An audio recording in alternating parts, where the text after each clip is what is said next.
Logosu, je l'ai pratiqué en étant son adjoint. Et j'ai vu que c'est quelqu'un qui, quand il a une conviction, il utilise son style ramassé pour pouvoir les exprimer.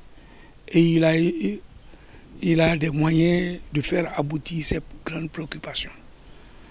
Évidemment, il est d'une génération où nous sommes habitués, n'est-ce pas, aux luttes estudiantines et dans le temps, et qui nous permettent, qui nous ont permis, cette lutte qui nous ont permis, n'est-ce pas, de forger des personnalités. C'est ce que Logosu a été.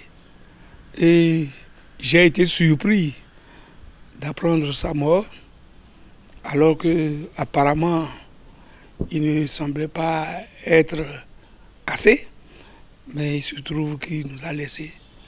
C'est assez regrettable. Et le mouvement syndical a perdu quelqu'un. Moi, j'ai pratiqué le Kamal Logosu pendant longtemps à la CSA Bénin. C'est un battant, j'ai retenu c'est un battant.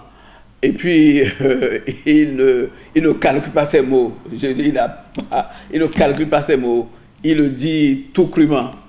Et pour l'avoir pratiqué, ce que j'ai retenu fondamentalement de Kamal Logosu, c'est quand même qu'il est honnête. Moi, je l'ai pratiqué. Bien sûr qu'on a eu des divergences à un moment donné quand nous sommes allés au congrès de 2006. On a eu des divergences parce que j'ai voulu être secrétaire général. Mais je retiens de Kamal Logosu que c'est quelqu'un d'honnête. Bon, je dirais que le Kamal Logosu est quand même audacieux parce qu'il ose dire des choses de façon crue que d'autres n'auraient pas pu dire. Je crois que c'est une qualité qu'il laisse à la génération montante.